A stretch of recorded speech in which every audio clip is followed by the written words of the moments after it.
नमरूद की कहानी और उसका अंजाम। दोस्तों, तारीख में ऐसे किरदार गुजरे हैं जिन्होंने अपनी ताकत और बादशाहत के नशे में खुद को खुदा समझ लिया, लेकिन जब वो अल्लाह के सच्चे नबियों से टकराए तो इनका गुरूर मिट्टी में मिल गया। आज की उस कहानी में हम बात करेंगे एक ऐसे ही जाबिर बादशाह नमरूद और हजरत इब्राहिम अलैहिस्सलाम के दरमियान होने वाले वाक़ये की, जिसने हमेशा के लिए ईमान और कुफ्र के फर्क को दुनिया के सामने वाज़ेह कर दिया। आइए चलते हैं हजारों साल पहले बाबिल बेबीलोन की सरजमीन पर। कहानी का आगाज। बाबिल एक अजीम सल्तनत थी जहां नमरूद नाम का बादशाह हुक्मरानी करता था। उसकी सल्तनत, दौलत और ताकत इतनी ज्यादा थी कि लोग उसे खुदा मानने लगे, लेकिन नमरूद का गुरूर हद से बढ़ गया। वो कहने लगा, जिंदगी और मौत मेरे अख्तियार में है, मैं जिसे चाहूं जिंदा रहने दूं और जिसे चाहूं मार दूं। इसी दौर में हजरत इब्राहिम अलैहिस्सलाम ने अल्लाह की तौहीद का पैगाम दिया।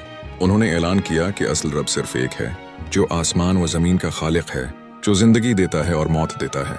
हजरत इब्राहिम और नमरूद का मुकालमा। नमरूद ने अपनी शान और शौकत दिखाने के लिए हजरत इब्राहिम को दरबार में बुलाया और कहा, ए इब्राहिम, तुम्हारे रब ने किया क्या है? हजरत इब्राहिम ने जवाब दिया, मेरा रब वो है जो जिंदगी देता है और मौत देता है। नमरूद ने एक कैदी को बुलाया, एक को आज़ाद कर दिया और दूसरे को कत्ल करवा दिया। फिर फख्र से कहा, देखा, जिंदगी और मौत देना मेरे हाथ में है। हजरत इब्राहिम ने नहायत हिकमत से फरमाया, मेरा रब वो है जो सूरज को मशरिक से निकालता है, अगर तुम खुदा हो तो उसे मगरिब से निकाल कर दिखाओ। ये सुनकर नमरूद के पास कोई जवाब न रहा। वो लाजवाब हो गया और दरबार में खामोशी छा गई। नमरूद का इंतकाम और बड़ी आग। नमरूद अपनी शख्स बर्दाश्त न कर सका। उसने हुक्म दिया कि इब्राहिम को जिंदा जलाया जाए। पूरे शहर से लकड़ियां जमा की गईं। कई दिनों तक आग भड़काई गई, यहाँ तक कि उसकी लपटें आसमान को छूने लगें। इतनी बड़ी आग थी कि कोई करीब नहीं जा सकता था। आखिरकार एक बड़ी मंजनीक तैयार की गई ताकि हजरत इब्राहिम को उसके जरिए आग में फेंका जा सके। ईमान की आजमाइश।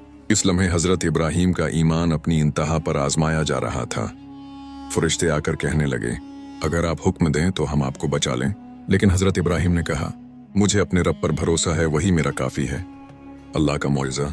जब इब्राहिम को आग में फेंका गया तो अल्लाह ने हुक्म दिया, ए आग, इब्राहिम पर ठंडी और सलामती वाली हो जा। फौरन आग ठंडी हो गई, शौले बुझ गए। आग जलाने के बजाय एक बाग की ठंडी हुआ और सब्जा जार में बदल गई। लोग हैरान रह गए कि इतनी बड़ी आग में इब्राहिम बिल्कुल सलामत हैं। ईमान की फतह और नमरूद का इंजाम। ये मंजर देखकर सबको पता चल गया कि इब्राहिम सच पर हैं, लेकिन नमरूद ज़द और तकब्बर पर कायम रहा। इसका गुरूर टूटा जरूर, मगर दिल में ईमान न आया। वक्त गुजरता गया।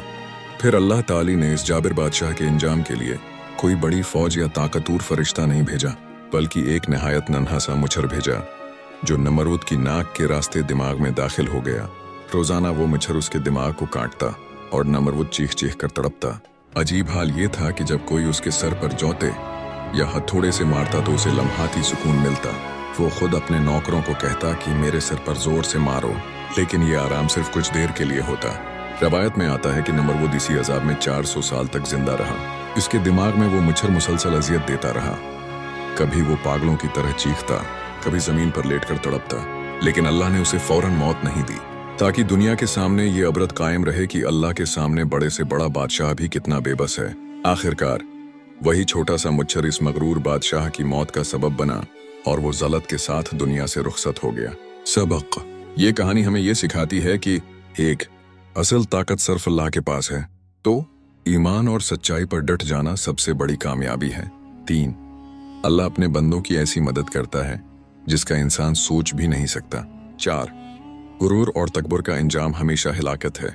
दोस्तों, हजरत इब्राहिम और नमरूद का ये वाकया सिर्फ एक कहानी नहीं, बल्कि ईमान की सबसे बड़ी अलामत है। आज भी दुनिया में कई लोग ताकत के नशे में खुद को सब कुछ समझते हैं, लेकिन वक्त गुजरने के साथ वो फना हो जाते हैं। सोचने की बात यह है, अगर आज हमें कोई नमरूद जैसा इम्तिहान दे तो क्या हम भी हजरत इब्राहिम की तरह अपने ईमान पर कायम रह पाएंगे? अगर आपको ये कहानी पसंद आई हो तो दूसरों के साथ जरूर शेयर करें और कमेंट्स में बताएं कि आपको इस वाकये से सबसे बड़ा सबक क्या मिला।